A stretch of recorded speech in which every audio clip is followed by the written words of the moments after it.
Good morning, everyone. Thank you for coming to Who Cares, Why Bother? My name is Meg Lockard, and I am in the English department here at GRCC. And I'm just going to briefly introduce our presenters today, and they're going to take it away. Please save your questions until the end, I believe. And try not to do that thing where you pack up 5 minutes early and make a bunch of noise while everyone's still asking questions and talking. Just hold your packing up till the end. And let's get started here. This is called What Editors Need, What Editors Want. And today we have Caitlin, Todd, Mara, and Holly. Thank you very much. All right. Hi, I'm Holly Bashiri.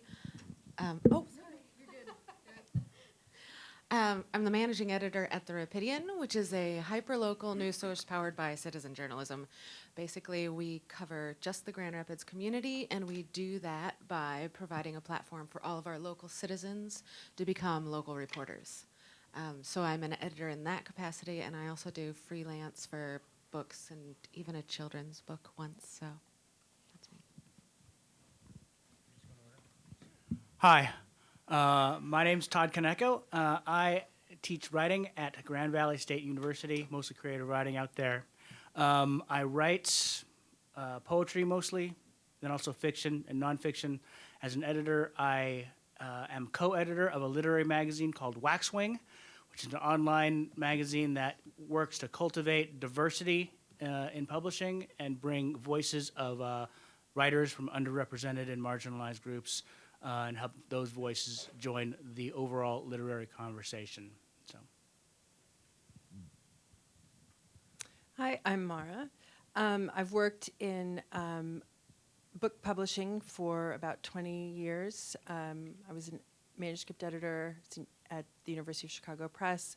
I now do some manuscript development where I work with scholars to help them develop their manuscripts into book manuscripts. I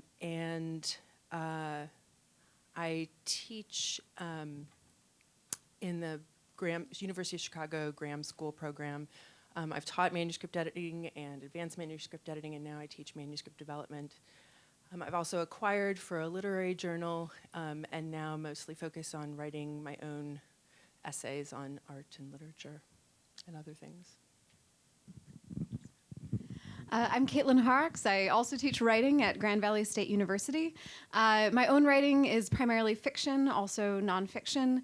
I've worked for a variety of literary magazines, and I'm currently the fiction editor for the Kenyon Review, which is one of the older literary magazines in the country and publishes both in print and online. I'm also your moderator for this morning. So I'm going to pose a few questions to our panelists, and then we will open it up to questions from you at the end. Those of you at the back, there are always seats in the front row.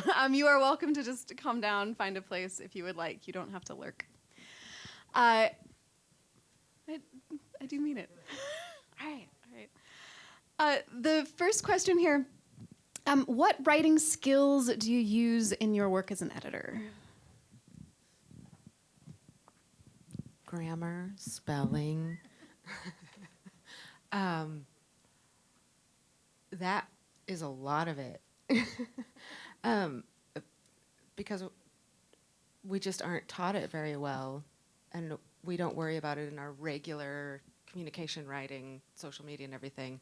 You don't concern yourself so much with that, so... but also structure and flow is a big part of my own writing that I apply to trying to get Rapidian reporters to keep online readers actually reading what they've spent time writing. That's really big, that fast flow that I've developed in my writing. Because I don't want to spend a lot of time doing it. So, but online readers need that, or they're going to see a Facebook notification and go elsewhere, so. Are we talking like reading skills also, reading and writing skills? I mean, I guess the answer is all of them, every single one of them. My education, I have a Master of Fine Arts in Creative Writing, and so I'm sort of hyper-trained in sort of how fiction works and how creative writing works. As a writer, I mean, I think a lot of the skills, a lot of the things that I do as a writer are directly transferred to when I'm reading a poetry submission or a fiction submission. I'm looking at sort of, as an English major, as an undergrad, I learned how to break stuff down and break it down for analysis, so I could see how the overall thing is working. When I got into creative writing, I took those skills and sort of transferred them to, instead of sort of reading for meaning, it became reading for how something is built, so I could figure out how to build something myself. And as an editor, those skills just come in because I'm looking at a piece and I have to look at it, not do I like it or not. I mean, that's part of it. If I don't like it, it probably won't get published. But sometimes there is stuff that I'm like, this isn't my thing. I don't really like this kind of language poetry because I just don't get it. But I can understand how it works. I can understand that it's a good piece of writing and try and transcend sort of my own aesthetic, my own literary sensibilities. Yes, grammar and spelling and all of that stuff. Particularly, I think that when I'm looking at poems, because poems have those things called line breaks, and sometimes a poet thinks, well, I can throw a line break in there, I don't have to worry about commas or periods and standard punctuation, but all of that sort of is still important because we're looking at not just, well, what does the piece look like, but how is it going to be read by a reader? So all of that. I would agree with everything that Holly and Todd have just said. I think that one reason that it's helpful to think about the importance of grammar and spelling is that if you have a piece that has any errors at all, really what happens, the cost of that is that it compromises the authority of the author. And one thing an editor does is help make sure that the author is fully dressed before she goes out in public. But I would say that over the long haul in my career, it's become my reading skills have become more important than, say, my writing skills. I'm not going into a manuscript looking to see what I can change, what doesn't sound right to my ear. First, I have to understand exactly what the author is trying to accomplish and edit in her voice. This is why what Todd said is so important. It's not necessarily, it doesn't matter whether I like it or not. I need to help the author do what she's trying to do better. My managing editor at the University of Chicago Press used to say, as in medicine, also in publishing, first do no harm. So, editors don't love to wield the pencil. A lot of my students, the more inexperienced they were, the sort of faster and looser they were with their pencil, actually the more experienced editors are actually very restrained. So. Again, agreeing with everything that's been said, and then adding the sort of the interpersonal skills of that an editor spends a lot of time telling people things they don't necessarily want to hear, or they think they want to hear it and then they're not quite ready for it when you say it. Whether that's just saying, no, we can't publish this piece, or whether it's saying, we're really interested in it, but, have you thought about these changes, or, here's how maybe you could say this in a better way. And writing can be very personal to people. So finding sort of tactful ways to finding very, very clear ways to explain what you're looking for, explain why you think the change would be effective, and then phrase it in a way that the author can really take it in, where the author doesn't feel attacked, doesn't feel like you're not getting it, feels like you understand what they're trying to achieve, and that you're with them, you're on their team to help them achieve that. And I think just sort of staking out that stance as an editor for your correspondence with your authors is really important. And then I'll transition us into this. Yeah, absolutely. I just want to follow up something because we've talked a little about grammar and spelling up here, but as an editor, as a reader, I look at that stuff and I see it, but I don't want to be looking at it. I really don't want to be reading for grammar or spelling. I don't want to be dealing with that stuff, right? I want the poem or the story to come to the page, and I want to feel like we're ready to go, right? If I start noticing like weirdness, then it's sort of like having your date show up and his fly is down, and you're like, oh God, I gotta tell you, or maybe I don't tell you, but I gotta tell you, but I don't think we're going anywhere, right? So I kind of want, as Mara's saying, can the piece of writing can the author come fully dressed, right, with clothing appropriate, not in a tuxedo for the beach, right? So is it ready to go? If I notice that stuff, I'm really disappointed. and it can be really off-putting because I feel like someone is being sloppy or they're not paying attention to getting dressed up, right? I want to add one more thing to that. When a manuscript comes in that is a mess with grammar and spelling and so forth, what that signals to the editor is that the author has not taken the care that the editor intends to take with the manuscript. So I generally have a rule: I'm not going to do more work than the author. So if the manuscript comes to me and it's a mess, I'm gonna match it, but I'm not gonna make it beautiful. I won't be able to. I just have to clean it. I can only clean it up. So it's really, really important to learn how to reread your own work and read it out loud, listen to the syntax, listen to the cadence, listen to the rhythm, catch the errors. Catch the errors with your own eye, not with a spell check.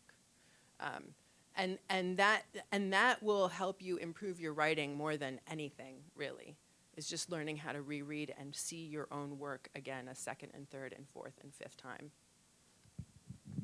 Well, and maybe we can just keep talking about this. So what do we look for in the manuscripts that come to us and the writing that comes to us? What else, apart from that polish and that care and taking your own work seriously, what else do we want to see writers do to be sort of rewarding and easy to work with?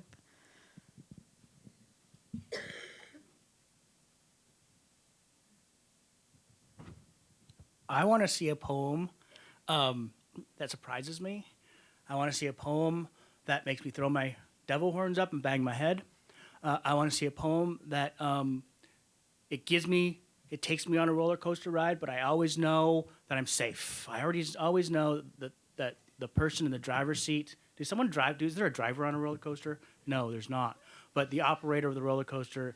I want to know that the ride is safe. The ride is going to take me into these dangerous places, but it's always under control. I want to see work that is adventurous, inventive. I want to see work that I like to see work that when I look at it, I can see this is a poem or a story or an essay that can be only written by that particular author. It's a specific voice.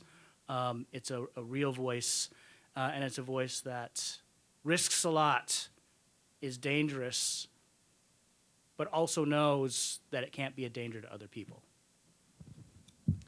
I think in journalism it's a lot different. I don't want to. I don't want to see. The truth is, and my interns always have this shocked look on their face when I tell them this each semester. But the reader does not care about you. You're writing an online journalism piece. The reader does not care about you. They don't even want to be distracted by the fact that you exist. The story's not about you. So what I look for is someone that cares more about the reader than they do about themselves. The importance to them is to make sure that the community that's going to read this is going to get the information they need, is going to care more about the subject by the end of the article. And if you're distracting the reader with your own perspective or your own experience, if that little word "I" comes up in a journalism article, I'm like, oh, no, this is about you. But it's not about you. So that's what I look for, that someone realizes that the reader is more important than me. I'd like to echo that. I think that's even applicable even to some of the more innovative forms of journalism, like narrative journalism or the new journalism. That even if the author is present in the piece in some way, the first thing is telling a story to the reader and reaching out to the reader. So the perspective of I think I agree with Holly. If you're doing straight ahead journalism, you're just not part of the picture. But if you're doing something more like magazine journalism or something a little bit more creative or journalistic essays, you may be part. You're sort of the you're the lens through which the subject is refracted, right? So you're there. You're not invisible necessarily, but you're not the subject of the story. So, and you're always working in service to the reader and to the story. but I think I would add to that. I mean, it's been a long time since I've actually been acquiring literary nonfiction. But what I look for both in my scholarly manuscripts that I'm developing and even in the more creative work that I was acquiring when I was acquiring was an ability of the author to, have an eye to the specificity and the kind of vividness of the thing that they're writing about, the subject that they're writing about, but also an ability to pull back and give us an idea of what it all means and how sort of understanding the specificity of one thing can change how you see a larger picture. So that ability to kind of move back and forth, sort of a close-up look and a pulling back look, and being able to balance those two things is a really difficult thing for authors to do. But it's really important in stuff that I look for. Well, two commonalities. So two things that I think do bridge writing and editing.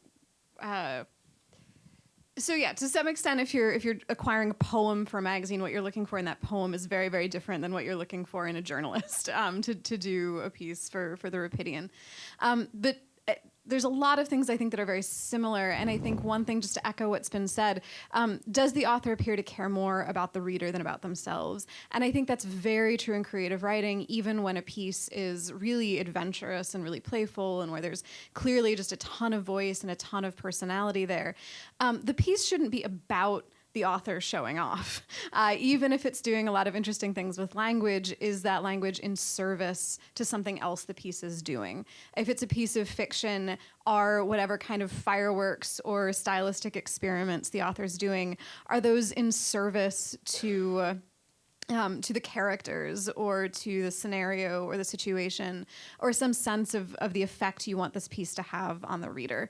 That the writer's choices should be serving some greater purpose than like showing off, I can do this thing, watch me. And I think that's true of all kinds of writing. And then this it relates to what Todd said, but I think is also true for other types of more professional writing or writing for hire, writing for markets. This idea that it's the piece that only you could write. To some extent in journalism, you're aiming for a piece that looks like anyone could have written it. It looks like it matches up with the other, with house style, with what's expected of that genre, what's expected of that market. But even if you're not bringing a whole lot of different, stylistic quirks or a lot of, your own background, you still are. It's the piece is still the things that you noticed, the people you chose to talk to, the things you chose to research. And just thinking, whatever the writing task is in front of you, you do bring to it your own set of skills and your own set of experiences. And whether you want to be very visible or invisible in the final product, how can you harness those things to create a stronger piece of writing?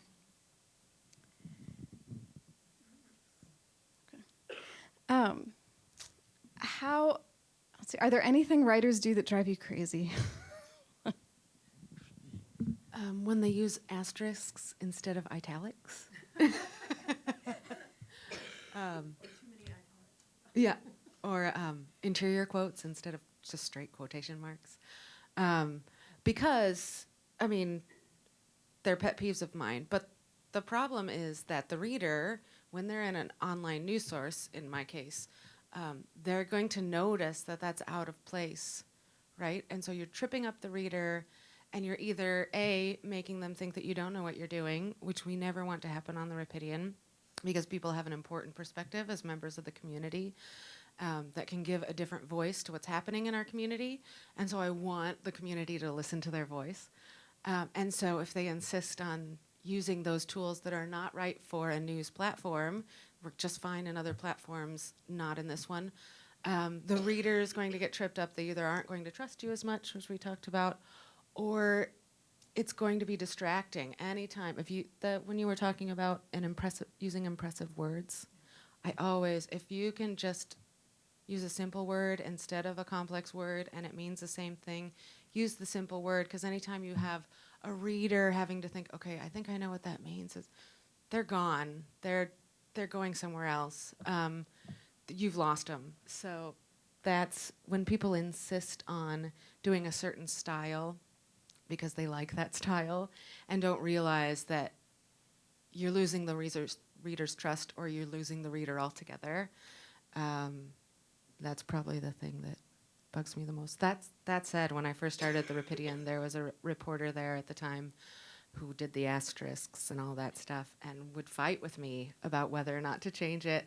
And but eventually I convinced her that, you know, I want to make sure people hear what you're saying, because what you're saying is important, it's valuable, it's information a lot of people don't have access to. And I'm now working on editing her 3rd published book. So I guess we made up and started to trust each other a little more, but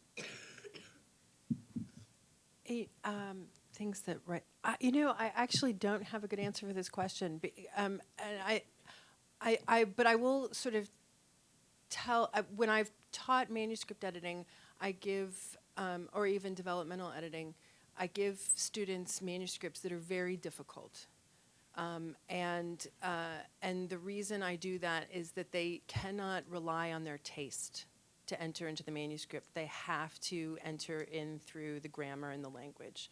And where I see students kind of go wrong is when they sort of relegate something to a matter of their taste in a manuscript. If you are focused on what is the author trying to accomplish, and that gives you so much, what's the word? If you can convey that to the author, you have their total trust. I mean, I've had situations where over the course of revising a manuscript, I have the author coming back to me and asking permission to make a change. I think it's your book.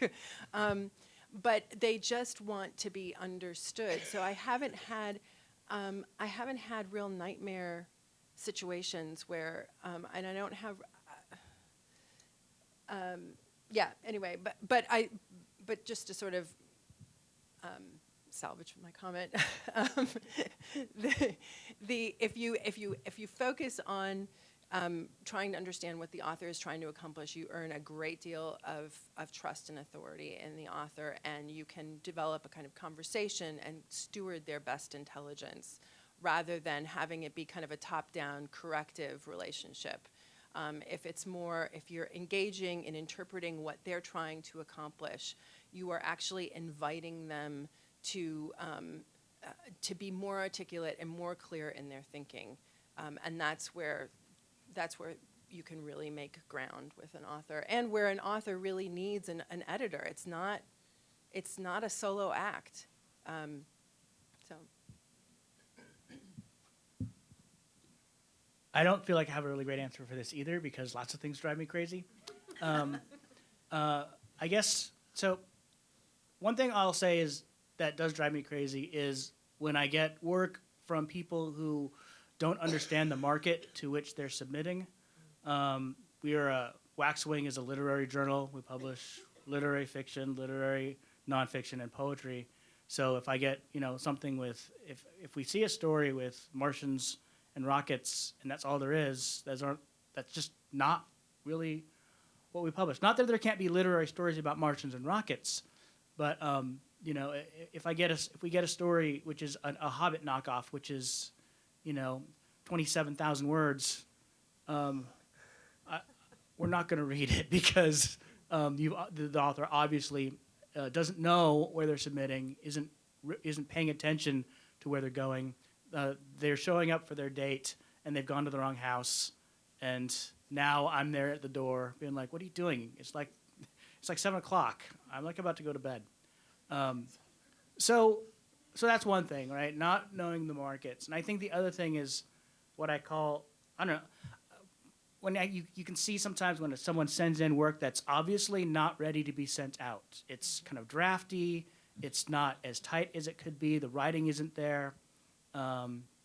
Sometimes there's things in the manuscript that are like, well, this is repeated 7 times, and there's only 5 lines, so, right? So it's obviously that someone has written this and thrown it out in the world, and it feels kind of crappy to get that work, because then it's like someone saying, here's my garbage that I haven't bothered to make into a fine meal yet, right?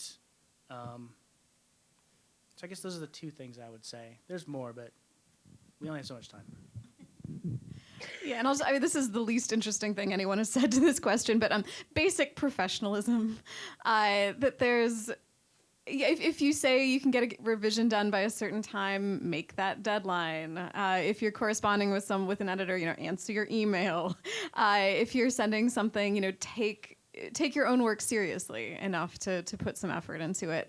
And that sounds so obvious it's not worth saying, but then you encounter all these submissions from writers who are not doing those things. Just kind of not following instructions, not being professional about it.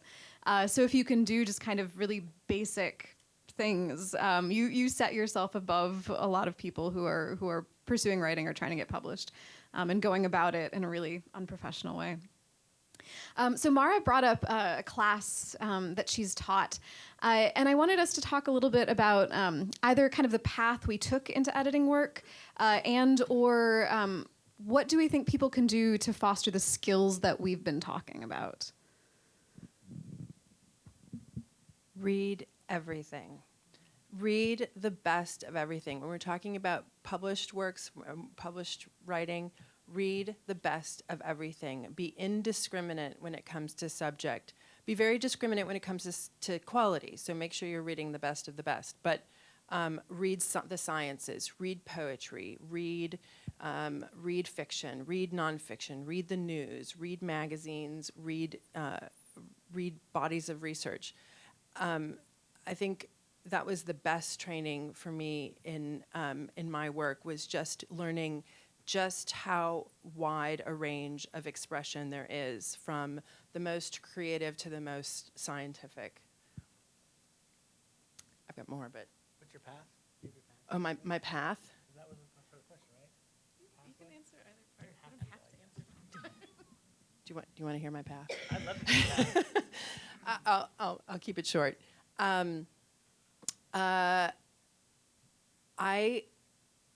Reading is actually hard for me. I'm mildly dyslexic. I didn't know this until after I graduated college. I knew I wanted to be a writer, and I knew I had to read better and read more. And so I thought, publishing. I'll become an editor. And a job opening came up, and I was living in a small town. There weren't a lot of alternatives, and I really needed to get this job. And so and it was at a university press, and so I went and I can't remember if I checked it out from the library, if I bought it. I went and got the Chicago Manual of Style, and I read it.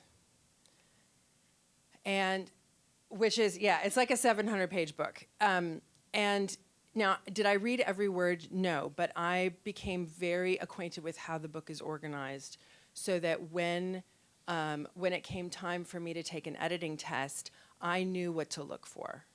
And if I didn't know the answer of what to do with a particular style point, I knew where to look in the Chicago Manual. Every editor in book publishing knows the Chicago Manual style, knows how to use it.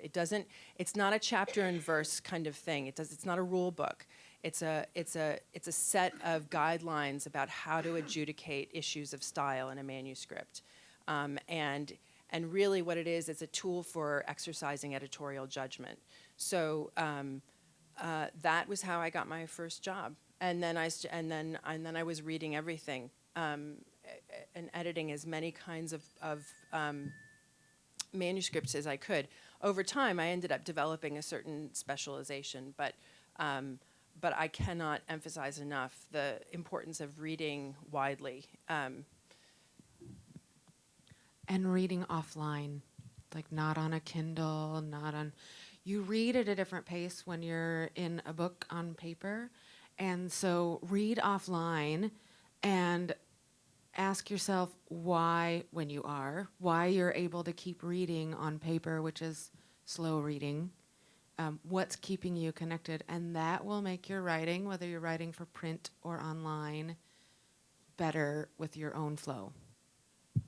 That is so true. when I started editing, I was editing on paper, and you edit better and more slowly and more carefully on paper than you do on screen. And this, I think, the same goes for just pleasure reading. So if you're editing your own work, do it on paper. Get a pencil in your hand, mark it up. But if you're editing or you're reading for pleasure or just for your own edification, whenever possible, yeah, on paper. I mean, that being said, I think a lot of literary magazines are transitioning to online submissions. So a lot of the things that I read in the slush piles are online because it's all on my screen. But I think that reading on paper, paying attention to how things like 12-point Courier takes up more space on the page than 12-point Times, makes you understand that when you're reading something in 12-point Courier, the story seems to be moving much slower because you're turning so much more pages, right? So you become more attuned to sort of how to block that stuff out, sort of, and really just pay attention to what the work is doing outside of sort of the cosmetics of the format. That's another pet peeve of mine, formats. People don't understand formats, but it's another thing. If for people who want to get into editing, I would echo what Mara said. I'd say read the best stuff, but I would say also read the worst stuff. Read everything, really. I think that quality aside, understanding as many different kinds of things as you can helps you figure out different ways to enter different kinds of work. Something might be playing with pulp mystery tropes that you would not recognize if you didn't understand that genre. And if you understand that genre, even if you don't like it, you can kind of say, well, oh, I get it. I see what it's doing. That might help you understand the identity of the piece and then help that piece to become the better piece, the best piece it can be. And I think that if you have the opportunity to work as an intern or reading the slush of a literary magazine, for those who want to get into literary publishing, do that because you end up learning not only, well, you end up learning about your own writing because you get to see what other people are submitting and you get to put your work up against that work. You learn a lot about the cliches that we all see as editors. We tend to see the same kinds of pieces over and over again, right? And so by experiencing the slush as a writer, you get to understand, oh, that's what people are doing. Maybe I shouldn't do that. I have this thing I call the murder of crows syndrome, where like I think, a group of crows is called a murder. Did you know that? Well, some poets find that out and they put it in a poem. And so I see a lot of those first, the Murder of Crows poem. Oh, I just figured this thing out, so I'm gonna put it in this poem. Yeah, we all know that. So you start to see that kind of stuff, right? And you start to really become attuned to how pieces are working and how people are submitting that way. I mean, I will echo the read. And then for me, this echoes something that Todd already brought up, but sort of reading like a writer or reading like an editor for how something is built. Certainly when I was in college, I was pursuing just very traditional English literature coursework, and I loved it, and I read wonderful books. But I was reading it like, okay, I'm reading it to talk about the book and to maybe take an exam on it or write a literary analysis paper on it, and I was sort of trained to read in a certain way. And then for me, the switch could happen anywhere. For me, it happened when I signed up for some creative writing classes, where all of a sudden we were reading in a slightly different way, where we were reading for, how is this built? Why has the writer made certain choices? Why are these sentences constructed in this way? Why is this scene unfolding in a certain way? And that the work wasn't necessarily fixed. All of a sudden it's not like, it's the book is like this because the author's brilliant and his, and we're all sort of just we're worshiping it. We're not taking it apart. In a creative writing class, all of a sudden, those things weren't fixed anymore. Let's look at the way the scene is working. Would it work better in some other way? Let's look at the way this character is established. Is there something we still need to know that's missing from the current piece? And just learning to read in that sort of very craft-oriented, construction-oriented way, and this idea that the work was still in flux, that it could still be changed, and how could it be be strengthened. I think the way I think about that is that the skills that you get in your English lit class are so important, and you're using those same skills as an editor, but you're using them in a different way, right? Instead of you saying, well, in English class, I'm saying, well, when Lenny kills the rabbit in Of Mice and Men, sorry, spoiler, when he kills the rabbit, well, what does that symbolize, right? That's my English class. In creative writing, we're like, well, what work does the rabbit do, right? How does it advance character? How does it advance plot? And so we're using those same skills, but with a very different intent, right? Yeah, and I got that from creative writing classes, but you could get it from other. I mean, you could do it on your own. You could certainly seek out internships, seek out opportunities to work in editing and publishing, seek out courses where they're available. I've had a lot of students who have learned a ton from writing for the Rapidian, and thank you, Holly, for that.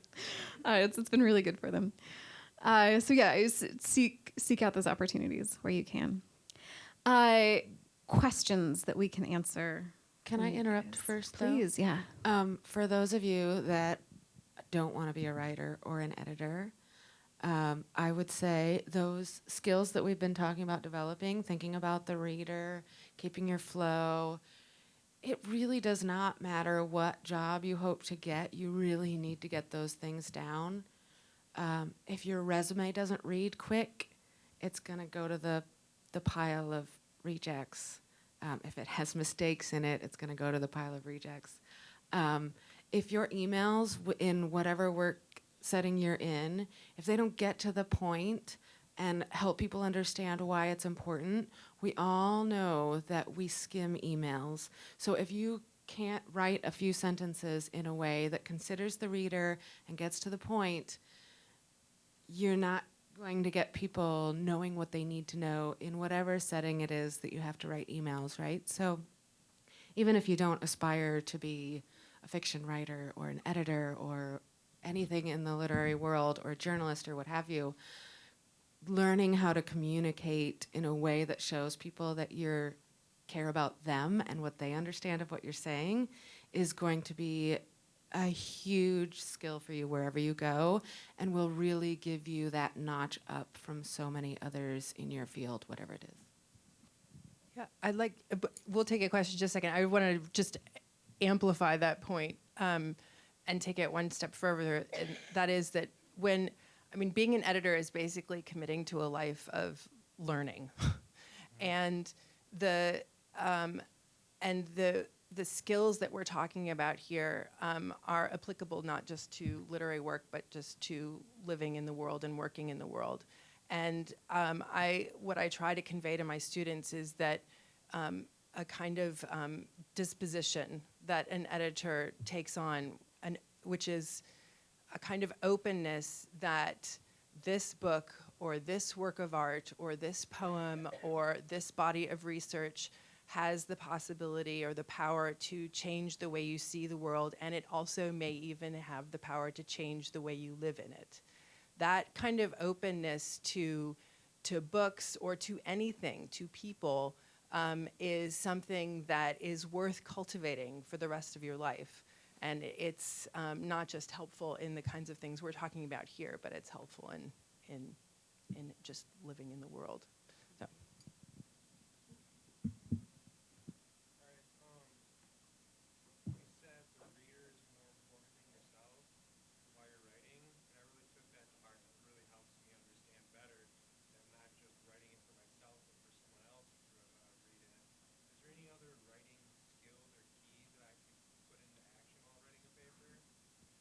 Well, I would say you're most important when you're writing that first shitty rough draft that famous writers always talk about. Like, that's when you have to get all of your stuff out, and then you walk away from it. And when you're doing those repairs, you come back and you're like, okay, now I'm a reader. I'm the audience, and you fix it for them. So, there's something really important about getting out your own stuff, but then you're gonna cut half of your writing out, right?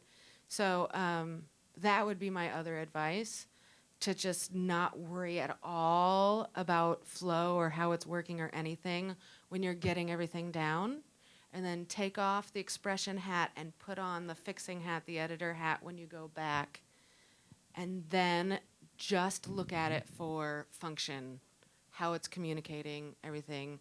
I think that's what stops writers the most, is they think they have to get it right the first time. As they're trying to get the basic thoughts on paper, they're also trying to think about what goes first and what to include and what to leave out, and just throw it all down there, walk away, come back as an editor of your own work, and then worry about taking out 50, 75% of what you just put down and keeping the important stuff and then putting it in the right order. And does that make sense?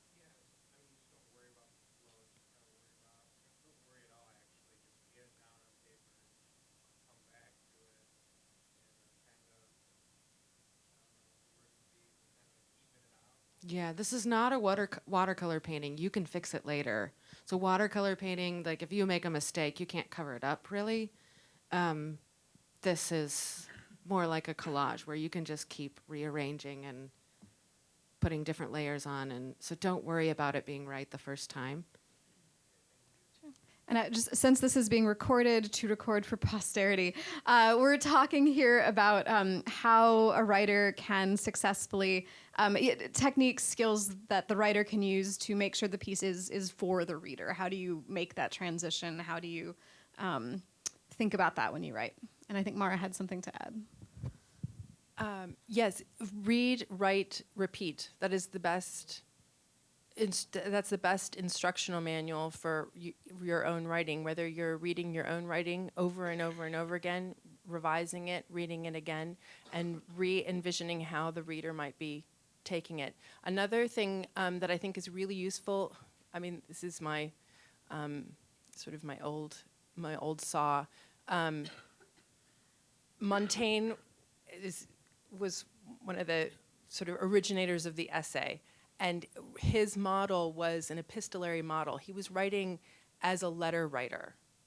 So and you write and speak to different people in different ways, right?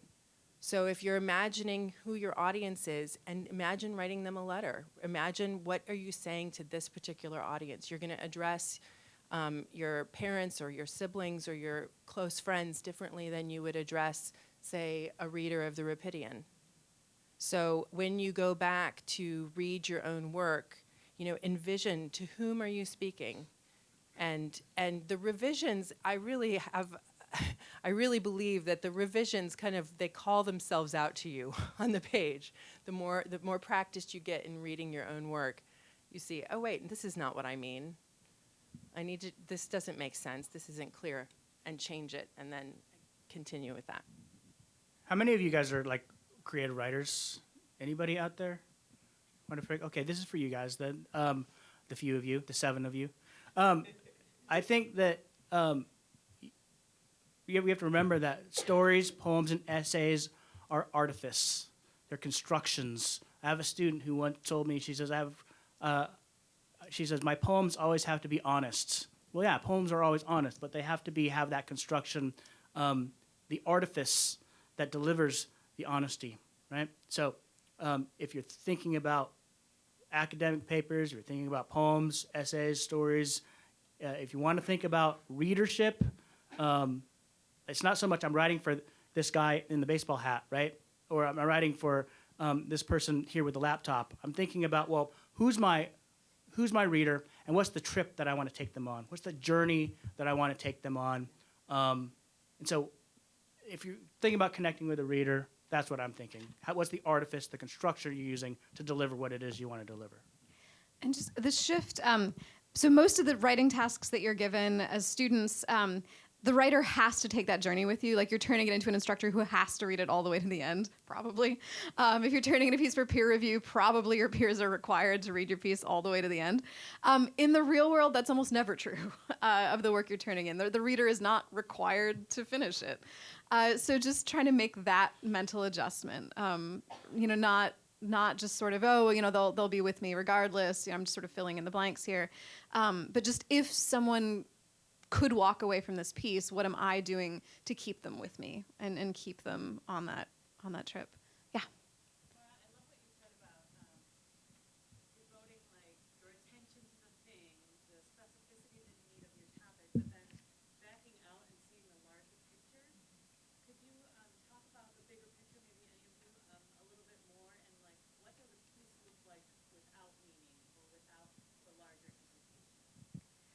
just to briefly restate the question for the recording, that difference between focusing in really intently on an aspect of a piece and then stepping back and looking at sort of bigger picture things. The original question was much more articulate than that, but that's our general subject.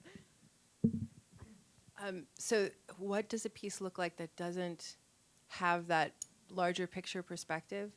I think what happens, I mean, I've spent most of my career reading scholarship, right? So this is work that has a pretty narrow audience, and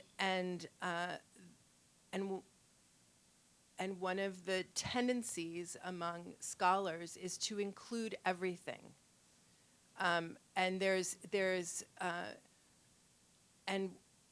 without a kind of the artifice that tells me what's the hierarchy of information, what's the most important thing, what's the thing that's going to make me rethink the detail you've just given me.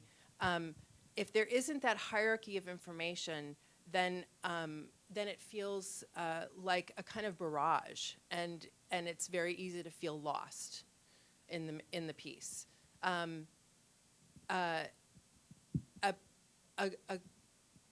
A piece that has a kind of shape that gives, I mean, I know this is all very abstract. I wish I could think of an example off the top of my head, but a writer who is in control of sort of meting out, the right details at the right moment, understands how to create, sort of how to communicate with structure, with sentence structure, with paragraph structure, with section or chapter structure, how the reader needs to place each one of these details, so that over the course of reading the piece, there's this accumulation of coherence and pleasure in sort of understanding, right? I'm sorry this is so abstract, but I would say that a piece that doesn't do that, a piece that just kind of comes, that has a lot of information without a lot of guidance for the reader, it feels like a barrage. I would say, how in movies, generally you have that, it's called an establishing shot, where you see the broader scenery and there are all these clues, like it gives you the setting, that bigger picture, and then it zooms in on the character, right? When you're writing, you're only focusing on those details or that character, but you're not giving us the bigger picture. The reader's kind of like, I don't know where I am. I don't want to know what this character's role is. I don't know why what they're doing matters, why it's different than the norm in the setting that they're in. Like, all of these things have to matter to the reader, have to be there for the reader if they're going to think that your character matters. Like, if they don't know where the character is, what their role is, why they're different than their setting or the same, that your reader just kind of doesn't know where they are. Maxwell Perkins had a phrase, you can't see the forest for the trees. You're just lost. You can't get any perspective on where you are. And there's all these writing tools, pacing, syntax, breaks, pauses. I mean, pacing is huge. Pacing is a huge tool to communicate without using words, to communicate to the reader, this is important. Dwell on this moment. Dwell on this because it's going to be important later. So when we don't have that kind of guidance, it's just like and we can't. We're lost.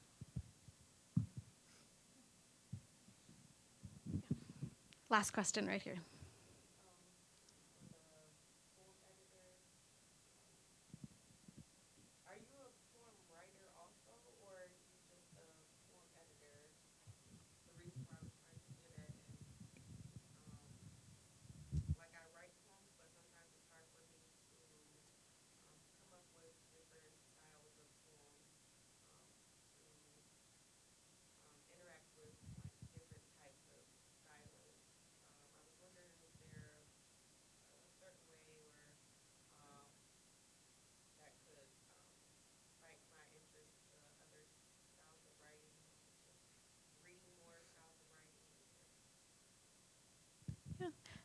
Question, does our poetry editor have poetry writing advice, particularly about trying different styles? Is that your question, what she just said?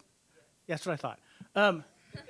Yeah, I'm a poem writer. I was also as well as a poem editor, and I think that the two go hand in hand because as a writer, I understand how poem works, so it helps me read the poem, right, outside of what I like. I think that definitely as a reader, you end up, when you read like a writer, you start looking at work differently. You look at work that you may not have liked when you read it in your intro to lit class. But then when you read it as a writer, you say, oh, I didn't realize how beautiful this is. Not because of the content or the message, but because of the way it's built, right? The journey that it takes me on. So as a writer, I try to read as broadly as I can, because I liken it to athletes watching tape, right? If you play football or basketball or lacrosse or any other sport, you're always watching tape, right? Whether you're watching a Bulls game or whether you're watching the tape of your opponent for the next week's game, you're looking to see, well, what are their moves? How can I counter those moves? What moves can I steal, right? So often might read something and you understand, oh, I get it. I understand how this piece is working, which means you should immediately go out and buy all the books by that person or go to the library and check them out because that person's teaching you something, right? And you can start taking those moves and trying them out for yourself. As an editor, I do encounter stuff that's interesting. And I do encounter people making moves that are interesting, that are really cool. I'm not reading to steal in those moments. I'm reading to learn, right? I'm leaning. One of the things, what do we look for in pieces that we encounter? One of the things I look for is there a poem that teaches me something about poems I didn't know already? And if that poem is doing that, I'm thinking this is a piece that's got to be published because it's doing something interesting. It's created this construction. Its artifice is beautiful, and the way that artifice is delivering the meaning, the honesty, is important. Does that answer your question? Cool. All right, and unfortunately, we are out of time. So thank you to our panelists, and thank you to all of you for being here and listening.